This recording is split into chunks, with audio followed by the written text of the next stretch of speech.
Well, hey everybody, it's Chuck. Welcome back.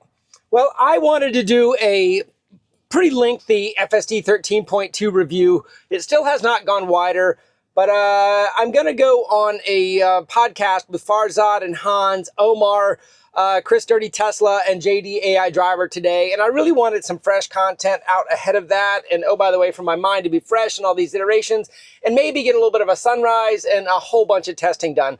So I've got my typical route programmed in here for Memorial Park with a few extra twists in it. Obviously, it's morning. We might get a school zone.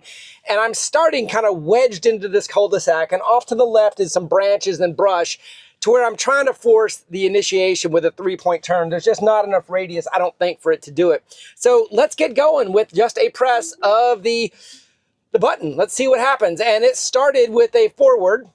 Oh, is it gonna have done that with, oh, look at that. A little bit of trash right there. And it went right around. Is it gonna make it? Look at that. I couldn't even chip it. I guess I needed to be even further forward, but it needed to go right before left, so it created the radius of turn. We've seen a lot of videos, especially out in San Francisco, with a JD AI Driver putting this thing in some 3-point turn, U-turn scenarios that are just amazing to watch. Okay, coming up on my unprotected left turn, it is 7:30 in the morning, so we do have a morning medium rush hour here. Hopefully we'll get a good example of some traffic here. The drone pilot is not flying today. Okay, we got some pretty decent traffic here. So I'm looking to the left. Did you notice it did not stop at the NHTSA stop? It did a slow roll all the way to the creep. So the NHTSA stop is not always there. And I have to tell you, I don't know when it shows up and when it doesn't exactly. So just to know, it's kind of variable there, which is good in human life. Okay, this is the last car, and then we're gonna go, and it's clear to the right. No defined question mark like the Cybertruck has, and away we go. And pay attention to the road, Chuck. I already got busted. I was looking to the right, so I made sure there was no traffic. Okay, so that is there. And, oh, I guess my right is already there. Am I going to do the U-turn? Let me make sure I got my U-turn in there. No. Oh, come on, Chuck. I'm missing this. I got such a long route. I need to... trying to get up top to edit my turn. Well, how do I scroll without moving those points? I want to delete FSD South, but see, I'm going to edit trip. Maybe some of you can teach me how to do this. Where's my scroll wheel? There, I got it to go now. Pay attention to the road, Chuck. Okay, so my U-turn is going to be at a different point than we normally do it. And what's it going to do? Oh, it's slowing down for this red light. Is it going to change lanes? It's got its blinker on. He let me in. Good. Okay, so it looks like we're going to do a U-turn at a very similar spot, except for I've got a nice long straightaway for it to kind of see the traffic oncoming. And it should just be going into this little turn lane. And let's see if this, it can even do a roller right now. I see the traffic is plenty clear, but I'm looking through the trees. And is it going to get the radius right, the speed right? Gosh, that was good. All right, another perfect U-turn. So, you know, other than me fiddling with the navigation, the car's doing great. What I was fiddling with was I had so many points, I couldn't grab a scroll bar to go to the top, and the point I wanted to delete was above that. Maybe somebody can leave me some comments. I don't know. Did you see me using a multi-finger like it was an iPhone gesture? Obviously, it's not that type of screen, but I couldn't seem to grab the scroll bar. So I don't know why you guys that have AI4 cars don't have this version yet. There has to be some little master plan of 13.3. You know, that was the original statement back at the end of October from Tesla AI, Ashok's team, was that version 13.3 will be the one that goes wide. So that being said, I'm still on 13.2, so they're waiting on 13.3 for some reason. I mean, obviously, maybe there's a deeper reason that 13.2, even though it was so successful for those of us testing it, it shouldn't go wide, but none of us have been able to figure it out. It is by far better than 12.563, and I have not driven 12.564. Many of you are getting that build with the holiday release, which I think is just a point release to get you up to the latest branch to include the holiday features. I think it's core FSD is basically the same. So, your guess is as good as mine. I have seen the ADAS operators in the neighborhood. They are not driving in front of my camera, so that's not how I'm seeing them. They're kind of poking around in different sections of the neighborhood, perhaps trying to avoid the camera, or perhaps there's another reason. I don't know. But I did see them doing some repeated tests. They were in that black Model 3, which I believe is a Highland modification that many of you have seen me post on X. So I guess I would just say, stand by. Maybe they're validating 13.3. And a lot of people were speculating that it was going to come out today, Friday the 13th. I've never heard anybody at Tesla say anything about Friday the 13th as being a date to push anything out. I don't know. It doesn't stick with the jokes, perhaps, around the 420 and 69 kind of mantras for the days and the releases. So I don't know. I didn't expect it today. I didn't think that was going to be a date. I don't know. Some people are superstitious about the number 13, and maybe releasing safety critical software on a superstitious date wouldn't be good karma either. Okay, coming up at the flashing yellow. I heard a lot of questions on the back channels about flashing yellows. This is a flashing yellow arrow. It saw it was clear. Now we're crossing the railroad tracks. Is it going to slow down? Yep, it slowed down another 3 miles an hour for the railroad tracks. Another really nice maneuver there. There are a lot of different types of flashing yellow lights though, right? Some of them, even on my drives, are just single flashing yellow lights that are just always yellow to tell drivers to caution. All right, we've got a stop here that definitely did the NHTSA stop that time, and now a creep, and it's clear, so it should proceed. Yeah, and I'll bring up the cameras just to see the side view here on the amount of room that the car is leaving. Nice speed bump, slowing all the way down to 8. Wow. And very smooth with that car right next to it. There was a small steering wheel center there just before the car approached that was reminiscent of the old days, but it very smoothly adjusted. Yeah, it's leaving plenty of room. I don't have any issues with this. This is doing great. I don't know how the neural networks finally figured out that it can drive next to the edge of the road without, being afraid of running off the road, but it's doing just fine. Back to yellow flashing lights. So flashing yellows, you have the single flashing yellows. Hey, it stopped for this one. It used to miss that one a lot. You have regular stop lights that are into flashing yellow mode, but it has the actual red, yellow, green bulbs. You have the flashing yellow arrow like we just went through that is just kind of a yield arrow. And all of these seem to be behaving differently for different drivers. For me, generally, flashing yellows are working okay, but so it's perhaps just my scenarios.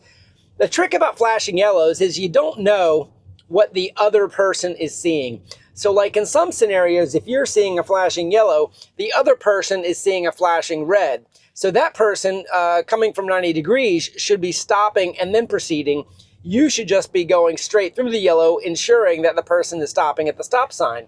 But obviously, every yellow isn't the same. Okay, now we're going to do this unprotected left turn into the suicide lane. We are actually clear from the left.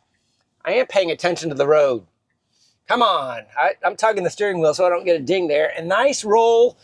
And if it jumps straight, didn't use a suicide lane that time. Very, very smooth. I like that. That was another great one. Now I'm editing the trip again. Pay attention to the road. Can't hit the X. There we go.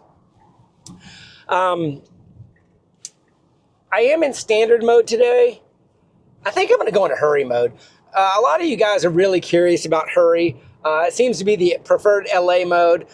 Chill seems to be kind of the one that I don't even know what standard is, honestly, yet, other than it's not chill and it's not hurry. I haven't found an attribute that says, oh, standard is the best. I've been putting it in there just to kind of not be on one of the extremes. But for the purposes of testing, I'm going to leave it in hurry mode just to kind of see its aggressiveness versus what might be normal slowdowns. Okay, after we take this right, and I see a school bus up there, so I'm hoping I'm going to get a school zone scenario with no lead car. And it looks like I'm going to have a couple lead cars. I do see the flashing school zone up there. Okay, if I'm in this lane, I may not be behind anybody. So we'll see. if it actually honors that speed zone or not, especially in hurry mode. That's probably another good use case, to have it in hurry mode in a school zone so we can see if it truly does honor it. A lot of people have been asking me about school zones. I do have a few. There's another one at the end of this drive, if it's still the school zone timing, that we could possibly hit it. And with it, I'm hitting the blinker to get into the right lane, to not be behind this lead car. Okay. It's slowing down. It's slowing down. I don't have a lead car anymore. Flashing. Wow. It went, I mean, guys, I think it's not being constrained by a car. I don't know if the slowdown of the car next to me is the reason it slowed down. Okay, the thing about this is my school zone has ended and it's still crawling. There was a small sign that said that. So I don't know how they're going to solve this unless they're reading signs. The map data is just too inconsistent. I'm just going to guess after the stoplight, it's going to say, oh, we're out of the school zone. But it definitely slowed down in hurry mode all the way down to 21 miles an hour in a 15 mile an hour speed zone with a flashing yellow and no lead car. The car adjacent to me was slowing down, and it could have been taking a cue from that vehicle. But in any case, I'll say it was a good behavior. It did it right. It did not accelerate when I passed the sign that said end school zone, which to me just further says that the map data is I guess, all it's using. I don't know. To me, they got to be able to read signs to solve those globally. They just can't depend on the map data. Now, unless Tesla's going to get into their own maps. And if you're going to get into your own maps and you're going to start really sharing data with the fleet, with the number of vehicles you have, you could truly grow into a map quality that exceeds anything that you can purchase today. So maybe that's the way they need to go. We have these conversations all the time. Okay, now editing the trip here, and we should be able to go. I don't want to delete that point yet because I've seen, well, I'm going to go ahead and delete it. Yep, I think that'll work.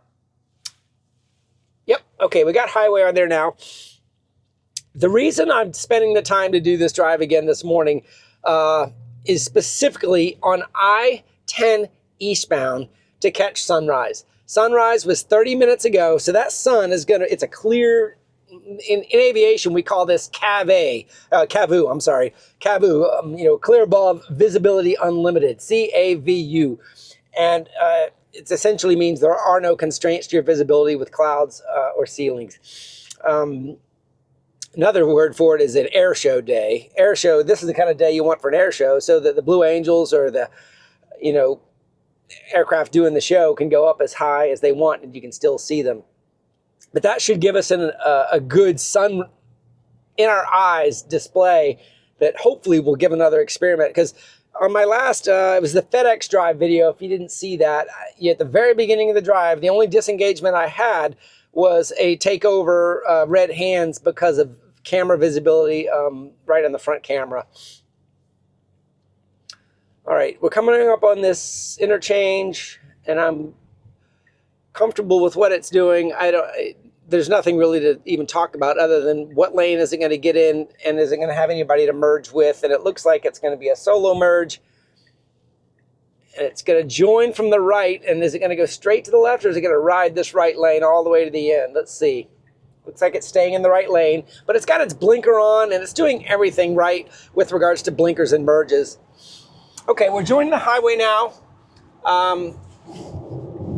and this isn't, okay, it's busy, but it's not, this zipper merge was no issue. It did not have to slow down, go to the end. The merges have gotten so much better since version 10, when it used to go all the way to the end of the merge line and fight its way over. All right, so we're on a short little jaunt here, and I want to make sure that I get that point in there. It's in hurry mode, and my constraint should be at 40%. If I scroll up and down, I've got 85 max. So you kind of see it's choosing 70 in the middle lane, which is interesting. I kind of thought it would probably be jumping into the left lane right away, but it's not doing that. It might have been because of that car right on my quarter. Let's see. Right after that car passes me, does it get in the left lane? Nope, it didn't do that. So that car wasn't constraining me either. But now that we're hitting a slowdown, I bet we do a blinker. Wow. Nope, it's taking it. So I'm going to go ahead and do that and that, change that route. And there's our route. See that traffic building up right into the sun. I can already see the sun glaring on my screen. So at 1.2 miles in hurry mode, it's not jumping into the left lane. That surprises me a little bit. I thought on the last drive we did, it did everything it could to get into the left lane in hurry mode. So slightly different behavior, maybe caused by navigation coming up with a right turn. It may figure I'm already near, well, no, I'm going, yep, it's getting in the right lane. So 0.7 miles, it's fighting over to the right lane already. It may be taking this traffic into consideration and getting over to the right. That was very early. 0.7 miles, I love it. That's exactly what I want you to do because you don't know what's coming up ahead with regards to traffic. That is what I would call earlier and more natural lane changes. But I am in hurry mode, so you could argue that I would have gone into the left lane and fought my way over.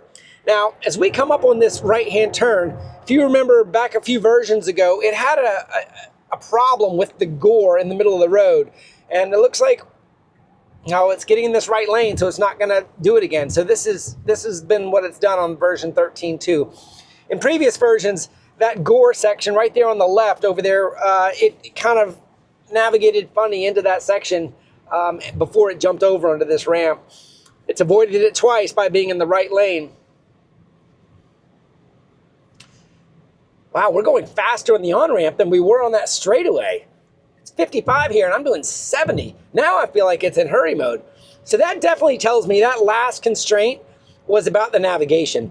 It wasn't in a hurry, meaning like it wasn't fighting for the left lane, and it wasn't speeding like it is now. I'm just paying attention to what it's doing here. But it was being constrained by the navigation of turning right. So nice job, Tesla. That was a good outcome. I definitely feel like it's in hurry mode now. I mean, I can feel the acceleration. You see the posted speed limit's 55.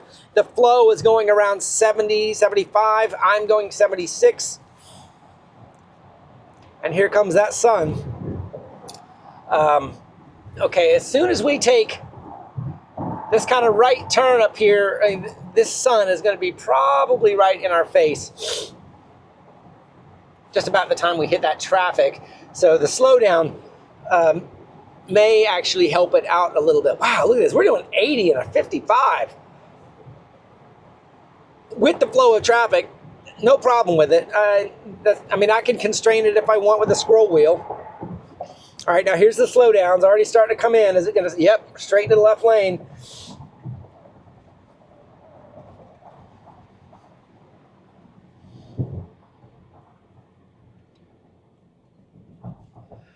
All right, so as we come around this bend, this is where hopefully we can start to put to rest that, you know, the cameras do have capability in sun. Obviously, there are some constraints where it needs to adjust. I don't know. There's a lot of debate on what Tesla can do with fixed cameras, with aperture and all these sort of things in order to manage the amount of brightness.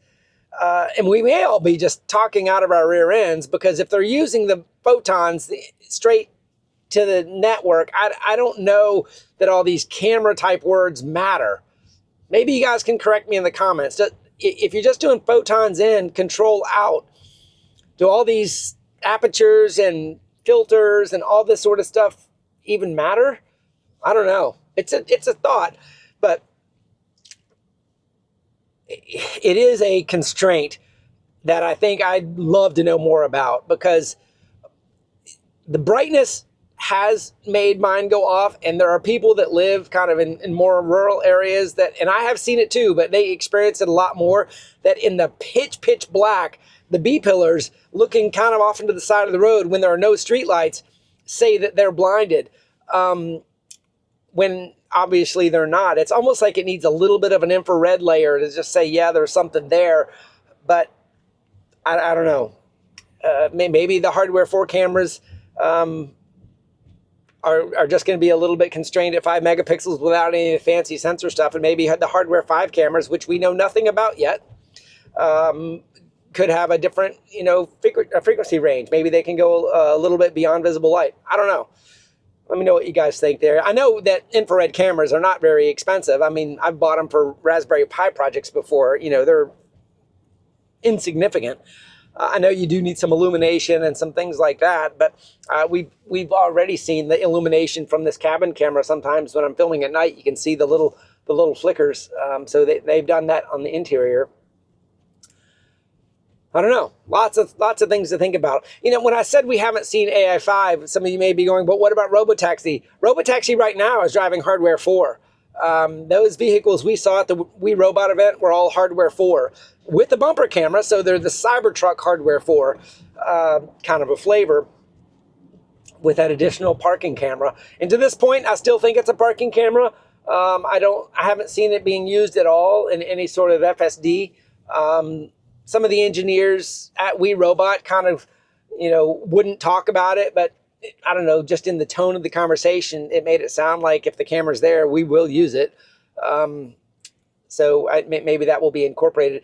The field of view of that camera, at least from what we can see from our screens, isn't 180-degree fisheye. It's got a cone that you can see. So I don't think it's going to be hugely useful to augment the B-pillar unless the car is angled at a severe angle. Anyway, a lot of people keep asking me if I think that, I'm sticking by my guns that hardware 3 and hardware 4 will never be unsupervised. And the statement I've used for years now is pretty much still staying the same. I do think we are going to go unsupervised on the Model Y with hardware 4.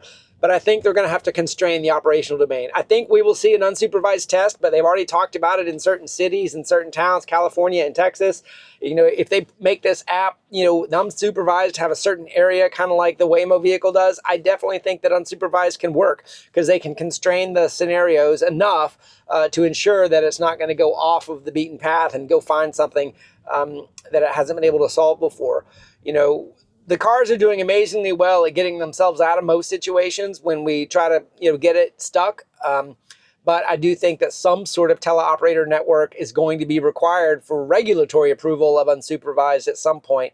But these are all questions that have yet to be answered with the way the app and the fleet could possibly run in unsupervised state.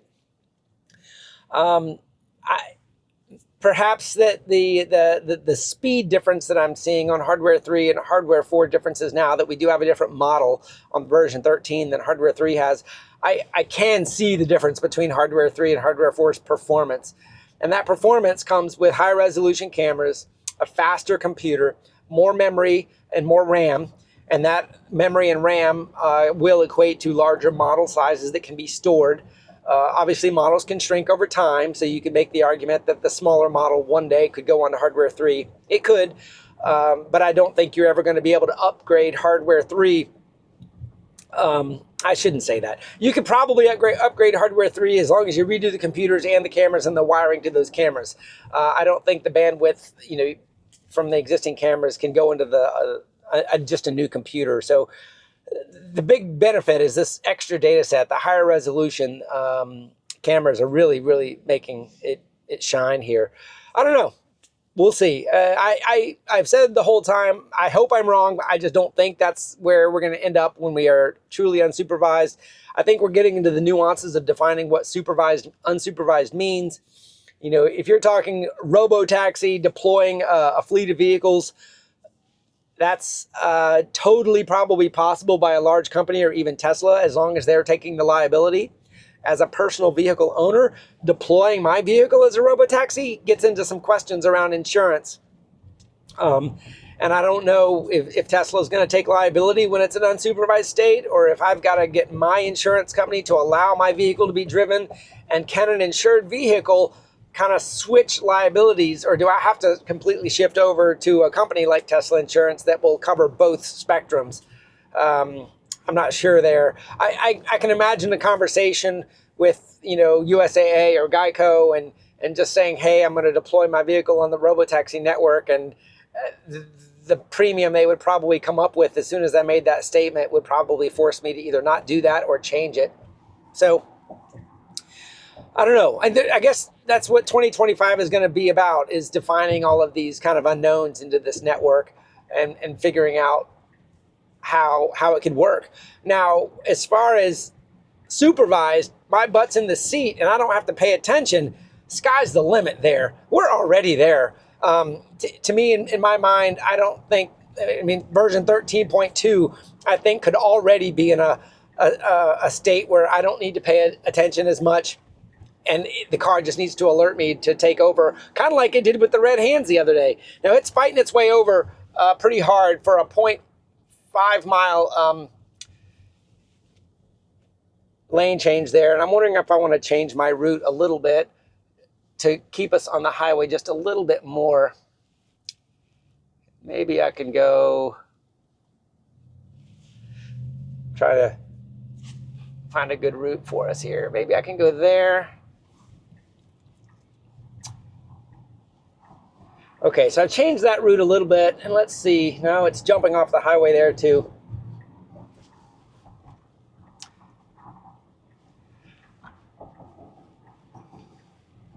Well, here's our sun. So we may have achieved the objective because it is in my face right now. And it's navigating to 5 points. I don't have any problems there.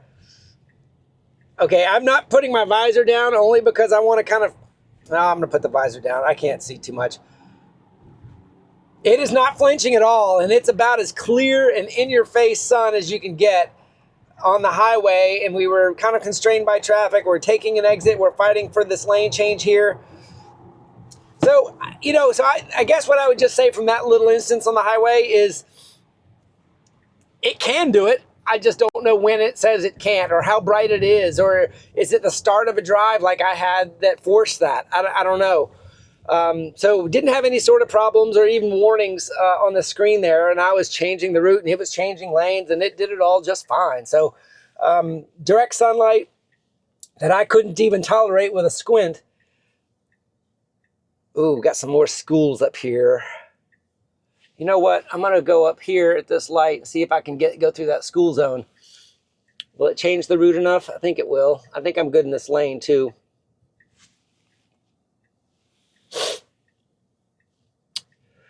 School buses here. So these school buses are going up to this school zone. I don't think I'm going to get stopped school buses here. All right, here we go straight.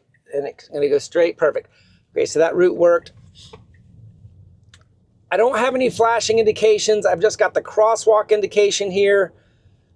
We got pickup and drop off going on.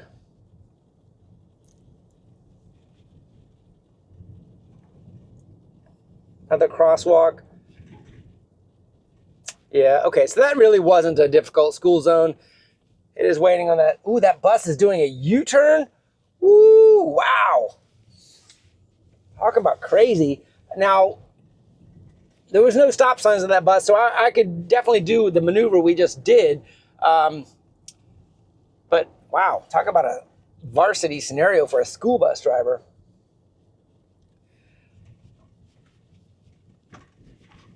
All right, more railroad tracks coming up here. So now we're kind of off and taking a left off King Street. I haven't been on this road for a drive, so this will be something new. It is all controlled by stoplights and kind of neighborhood, but it is that time of morning where a lot of folks are out and about getting to work. I don't know. What do you think about the sunlight? You know, inconsistent is what I'm going to say because I've seen it two different ways in two different light scenarios. All right, waiting on that car. Kind of an interesting, awkward intersection. That was good. Handled it just right. That car showed intent, and he had the right of way going straight. Crossing the railroad tracks again, nice and slowly. Definitely no assets defining the railroad crossing. These little paint markings, I don't know if they're being shown based off of vision or if they're map data. I think they're map data, but it's not representing railroad crossing. It's just treating it kind of like a speed bump. Generally, it has not been stopping on the tracks, though, so I think that's a good indication. At stop signs, you know, sometimes you can cross the tracks or stay behind the tracks while you're light. I have not actually had it put itself in danger and actually stop on the tracks.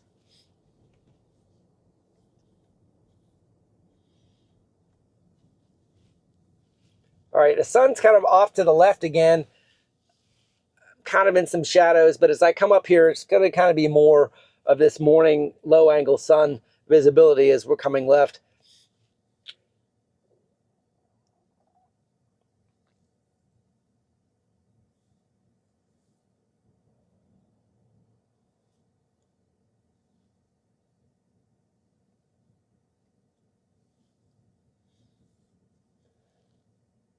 Some people have said they've seen a pre-roll on green on version 13. I have not seen that or noticed it yet. Some people are thinking that it knows it's going to turn green based off of the intersection next to it turning red. I have not seen that yet. And here's some good examples where I can't even see that light. So it's completely blinding. I'm just going straight through this red light. Interesting. Can you see how this palm tree is blocking my light on the right, but the one on the left? So it's essentially, it sees both of them, but they're both controlling.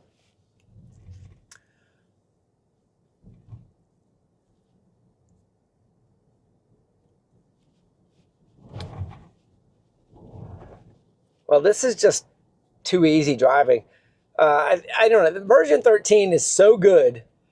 In a supervised state, I honestly think we're getting close to them saying, you don't need to pay attention unless we tell you to pay attention. The nag seems to be pretty aggressive still. I can't do much, and you've seen me get busted several times with the pay attention to the road Chuck type of signals. It doesn't have much tolerance. It has zero tolerance for phones. So if you're looking at your phone, you're going to get busted. And I have to be honest, just kind of, if you get a couple of those warnings, you're going to get a strike. And I did get one strike the other day. I wasn't filming. Okay, we both have blinkers, so we're going to kind of we can both go. It looked like Ego was waiting on that car to show intent that it was turning before it decided to proceed, which was great. But my point in saying that about the strike is, they've changed the behavior. And what it was I was fiddling with the screen so much and it kept warning me, pay attention to the road. I wasn't using a phone or anything, but just fiddling with the screen enough times, it's going to be like, okay, I'm done with you. You can't use it the rest of this drive. It's the first time that's happened in a long time. But it peels off after, I believe it's a week now. So you don't have to wait for a version update like we used to. And I think that's a much more tolerable way of managing those strikeouts, is that as long as you don't accumulate too many over a certain period of time. But it is a safety mechanism. It is for your safety. So I think trying to achieve zero strikes ought to be what we all are doing. Okay, now as I come up to 5 points, I have not been in this area in a long time, and I'm going to go to because I wanted to go all the way around this point. I was up here with AJ not too long ago, but it just kind of went around the corner to the right, but you did get to see the 5 points intersection.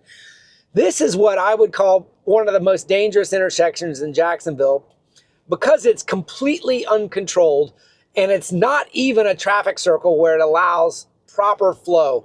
It's sort of like everybody yield is the signal. And if you look up here, there's just a flashing yellow light on this little pedestal, and there's like 5 intersections coming here, and there really isn't an order. And wouldn't you know, Ego gets a freebie with no intersecting traffic. So what I want to see is going to happen here is it going to pull into a spot? See how I got the point of interest up there? What's it going to do? Oh gosh, okay. So what it did was completely against the law. It went into, see the parking spaces? They're mapped actually correctly, but it went perpendicular to them. So now I'm have to wait for this traffic to get out of here, and then I will change the route. But that was not how to get into this parking spot. There were parking spots to the right. It should have just pulled into those. So this ending of the drive seems to be somewhat random, meaning like it's not using the software stack that they ought to be using for auto park that we have today. It's a separate stack. So people are looking at me like I'm crazy. I do have cameras on my car, so I stick out a little bit anyway. I am going to, I wonder if I can, if I go ahead and go park, if I hit FSD Supervised right there, is it going to back out of this spot? I got a car behind me. Is it going to back out? What's it going to do? You've already done something illegal, so what are you going to do to get out of it? It's in reverse, which is what it needs to do, but it's got to pull off a crazy maneuver to get out of here. It's waiting on cars that are back at that intersection. Wow, it's clear now. It's clear. It's doing an illegal maneuver. But it did it. I mean, all right, so while you incorrectly parked, you correctly got yourself out of that situation, which is kudos. You waited till it was clear. You didn't kind of force your situation. So, okay, good job. The impressiveness of the start of the drives is interesting to watch. How it does the reversing so quickly. It just feels like a human backing up, going forward, backing up, going forward. Good job, Tesla. I'm going to give you a kudos on that one. All right, checking my route here. Okay, we're down in that Memorial Park area. A little bit different, and I'm gonna do that cul-de-sac here also at the end of this. But I'm down. Wow, I am right in the face of this camera glare again. I can see the red, so it's a right on red, and I can't see if there's a sign saying no right on red. Nope, there wasn't. So I've been in the sun several times, and it hasn't flinched at all. So no issues there. I'm going to try again to leave that POI where it is. Those of you that watch every single one of my videos remember it tried with AJ that one morning to back into that parking spot that was chained off. Am I clear? Yep, very clear. Without traffic, it doesn't scare me at all. We got an oncoming car. We're going to have a wait scenario here. That truck probably has a right of way. Is it going to force it? Oh, look at it forcing itself. It's going around this. Now it's got to get to the right to make room for that truck. Yeah, it knows its distance. And I can't see again with that glare right in the sun. No warnings by the car. And here's the POI to the right at these parking spots. And it's just going to end here, it looks like. Okay. All right, so I'm just going to go ahead and press start to hold and continue on. Let's see, did it remap? Yep, it continued. So that destination just went away, pressed and start to hold, and it backed in, no problem. Backed into the route, no problem.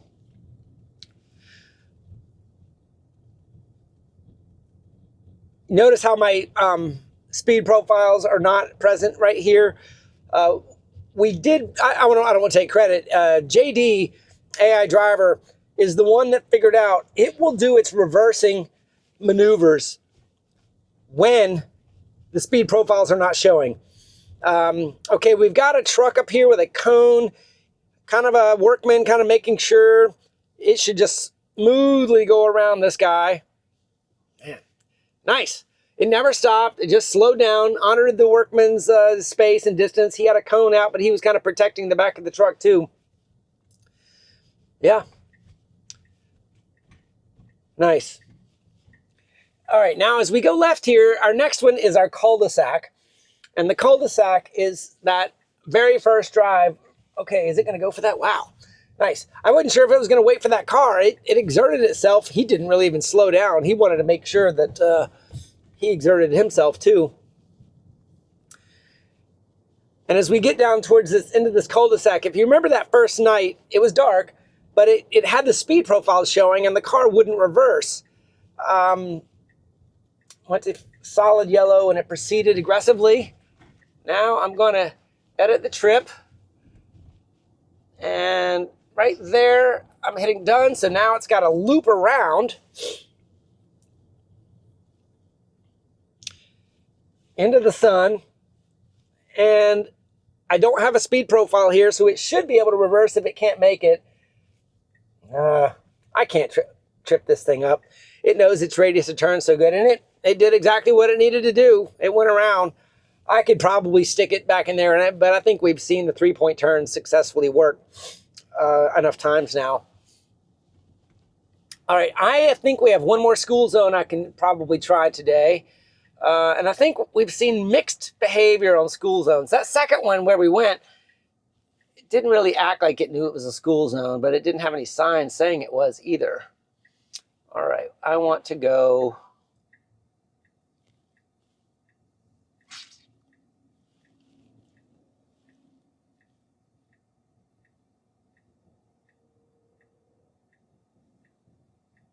Okay, it looks like it's navigating through the school zone just like I wanted. See this little orange area here? That's exactly where I was trying to make sure it was going to go. It's what, 8:10, so I think we will be navigating there during a flashing yellow moment. Guys, this drive has been another unbelievable drive. It's done everything. And my objective of seeing if it was going to always fail with bright blindness in the sun, I think, is proven that it isn't always. And I haven't gotten it to do it this morning. So maybe there's a little bit of a scenario in there we need to understand better. A certain amount of brightness. It was the start of the drive, so maybe it was just the fact that it was going low speed and it was a low risk environment. It wasn't a good time to engage. See how my hurry mode is back? So right now it wouldn't reverse if I got stuck.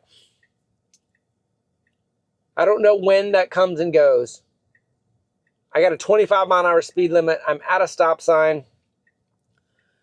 If I were watching this video, I'd scroll back a little bit and see when it came on.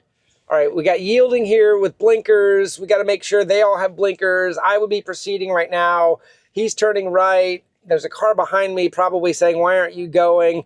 It's like it's allowing all of these cars the right of way, even though they have blinkers on.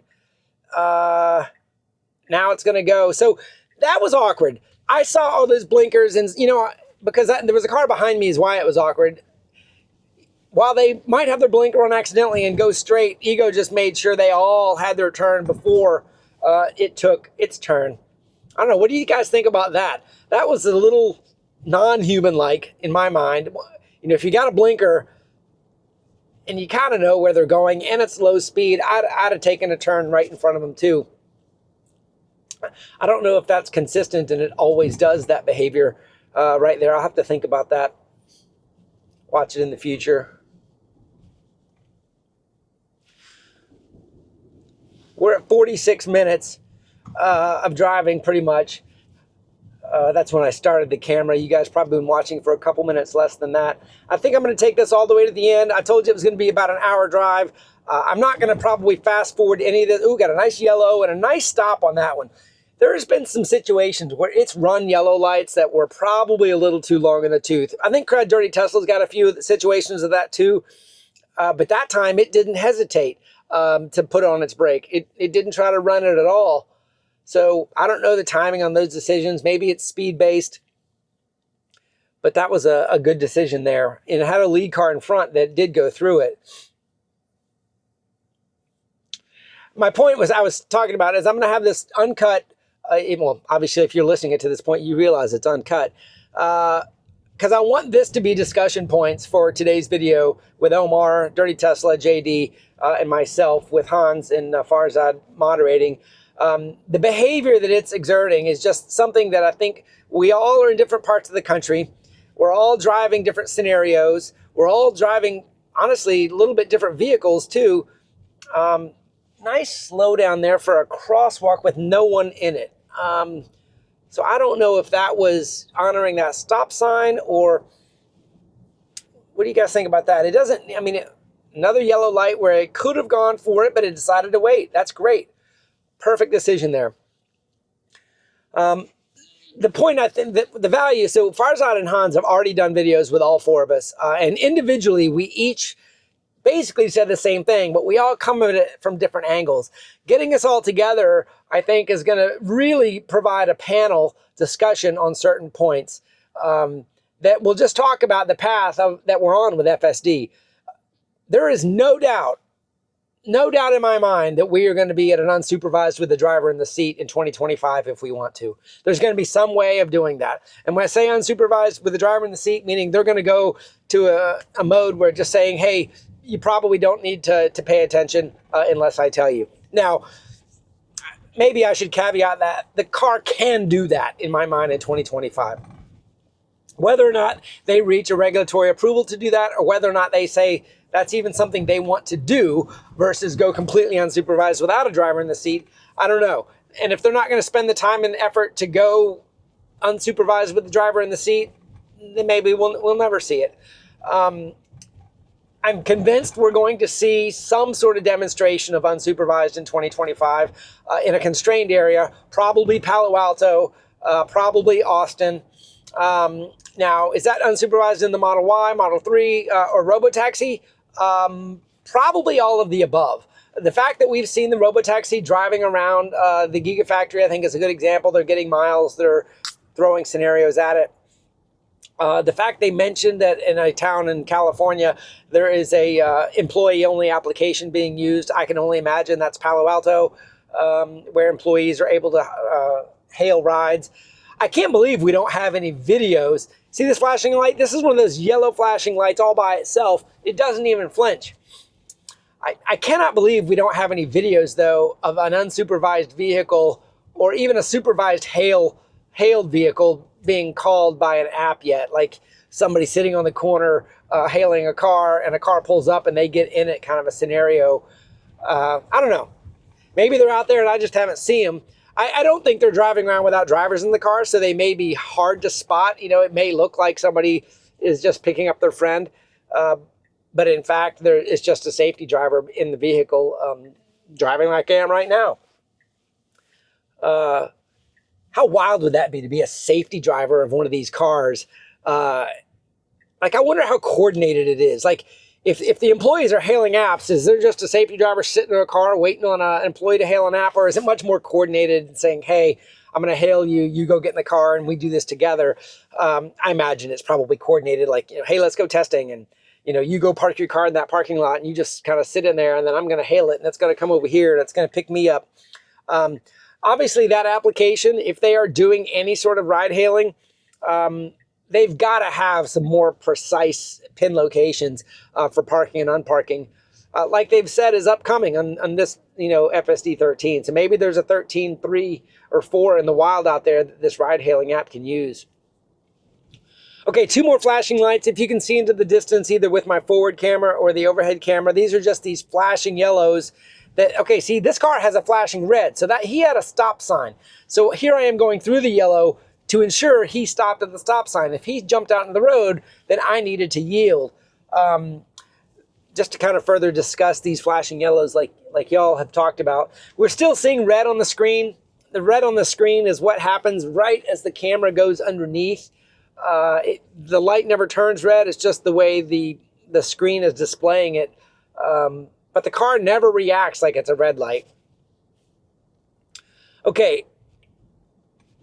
In this next, it looks like a half a mile, 0.4 miles up to that traffic circle is where we have the Fishweir school zone.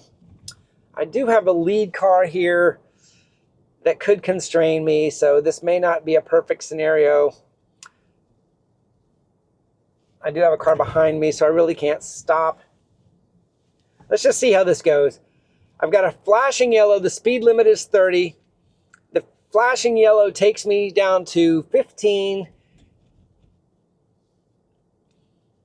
And it's slowing down all the way down, but I am being slowed by a car in front of me. But I just want you to see, there are no speed limit changes here. There's no indication it's slowing down for a school zone. So I do not believe this is being honored right now. It's not reading those signs.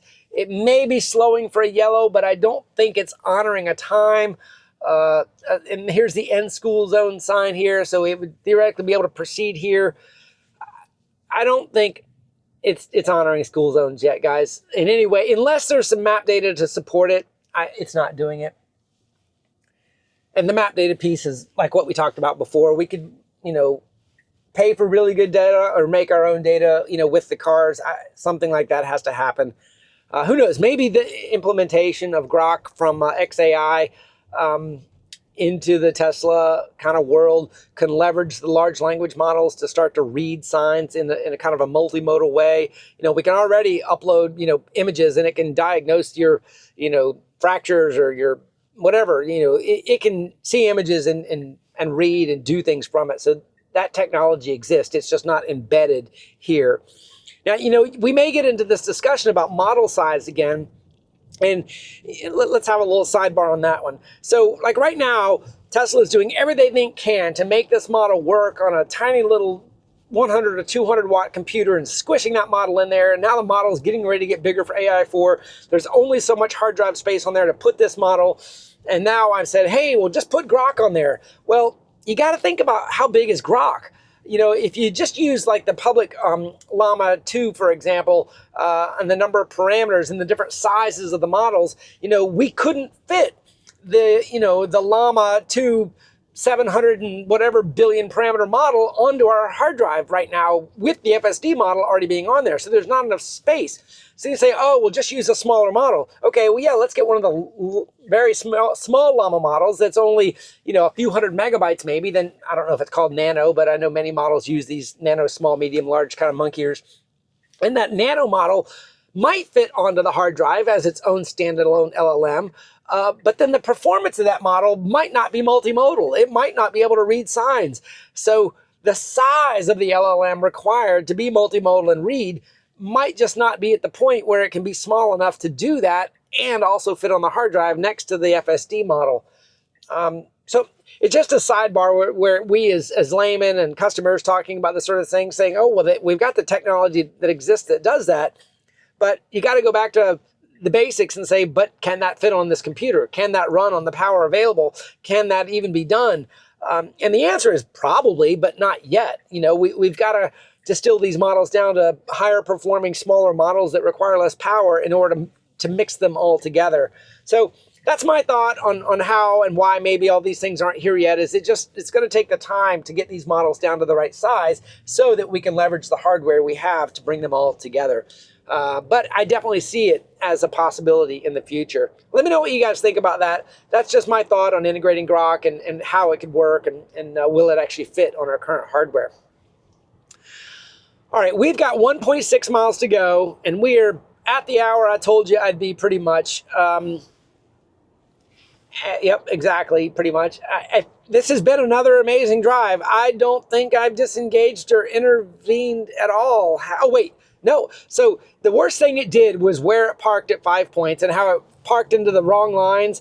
But I left it there and it started from there and was able to proceed. So I think that was another Cybertruck buddy we just passed there. I don't know who that was. I know most of them in this part of town.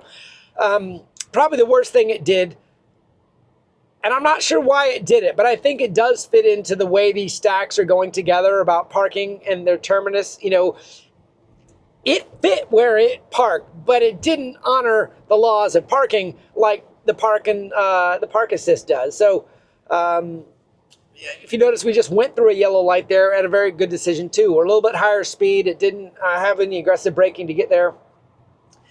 And wow, here we go. Wow, the ultimate torture test for me right now. The sun is right in my eyes. We're in hurry mode. I can kind of block it with my visor, but it's a clear Kavu day, and that sun is right into those front cameras, and it's not having a problem. So I think this is a nice little litmus test at the end of this drive to say that direct sunlight does not disable these cameras all the time, but we have seen situations where the cameras complained about visibility due to sunlight. So there's some sort of boundary in there where the cameras or the system complains about it. Hey, listen, neural networks are probabilistic in nature, so maybe we just triggered one of those decimal points above 99 something and it said I can't go here. And maybe right now we're, 1 decimal point, 99 point something, and it's allowing it to not complain and continue. So yeah, I think those are the clips I wanted for today. I really appreciate you guys sitting with me for this drive, listening to me banter for an hour. I look forward to the podcast this evening with Omar, JD, AI Driver, Chris, Dirty Tesla, and myself with Farzad and Hans. Hope you guys can join us there too or watch it in replay. Yeah. So let me know what you think in the comments below. This is FSD 13.2, supervised still, but it's getting close. Have a great day, everybody. We'll see you soon.